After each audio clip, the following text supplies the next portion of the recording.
BNDES a concorrer a um fundo climático, olhando para o histórico da organização e as questões de transparência que são levantadas, pode ser um pouco complicado. O que falha? Como é que o país consegue trilhar este percurso rumo a alguma mudança que possa refletir necessariamente em conseguir esses fundos climáticos que são relativamente importantes, olhando principalmente para o contexto que o mundo se encontra hoje. A questão de financiamento, no painel passado, por exemplo, fazia-se referência que é uma preocupação, visto que as dinâmicas globais e os interesses do norte e do mundo já não refletem-se aqueles anteriores e pode necessariamente significar o corte de financiamento a algumas questões que não estejam na agenda desses países que fazem financiamento aos países menos desenvolvidos. Como é que Moçambique trilha esse caminho rumo a esses financiamentos que são relativamente importantes para o alcance do país em relação à questão da transição energética, mas também das mudanças climáticas no quadro daquilo que são os objetivos das Nações Unidas?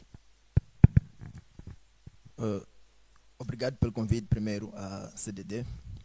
E antes da resposta, eu julgo que o Dr. Eduardo provavelmente seria a pessoa indicada a responder, porque tem conhecimento técnico do que tem falhado por parte das instituições nacionais que procuram aceder a esses financiamentos. Mas, dentro da minha limitada experiência de pesquisa, eu haveria de problematizar esses financiamentos com um dos princípios da transição energética, mas também um dos princípios do desenvolvimento sustentável, que é o princípio de equidade. O princípio de equidade é muitas vezes utilizado juntamente com o princípio ou com a ideia de justiça. Por que é que eu haveria de usar esse princípio para nos ajudar a refletir sobre essa questão da dificuldade de Moçambique em aceder a esses financiamentos?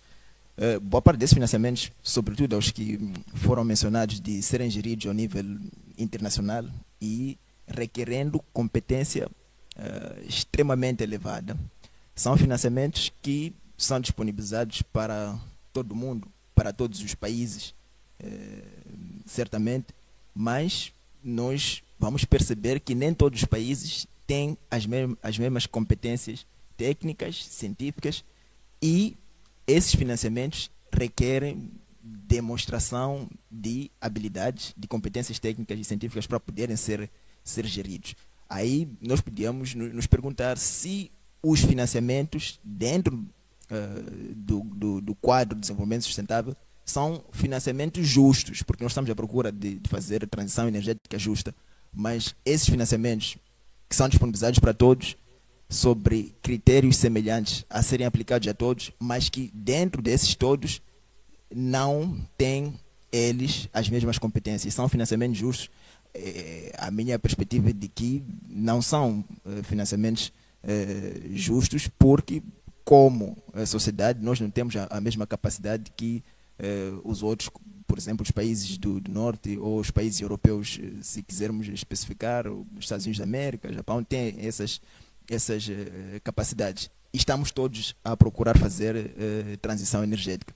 Então, esse seria o meu primeiro elemento de resposta, mas o segundo elemento, e correlacionado ao que eu venho de dizer, estaria relacionado com o princípio de responsabilidades comuns, mas obrigações diferenciadas. É um princípio clássico no âmbito dos esforços de desenvolvimento sustentável e de transição energética também.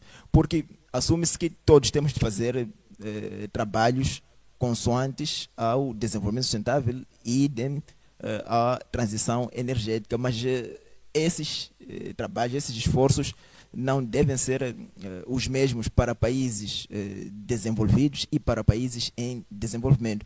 E se nós quisermos enquadrar a questão sobre financiamento, as competências, as habilidades que são requeridas para os países desenvolvidos não devem ser as mesmas que são requeridas para os países em desenvolvimento. Então eu haveria de olhar de forma inicial dessa forma para a questão que coloca. Obrigado, Amado, por trazer essa componente, uma componente importante e que tem pouco se discutido nessa questão de justiça no que diz respeito à questão do financiamento climático. Eu vou, neste momento, abrir o painel, talvez, para perguntas, dúvidas, mas assim, também contribuições desse outro lado, para podermos enriquecer a discussão e depois voltar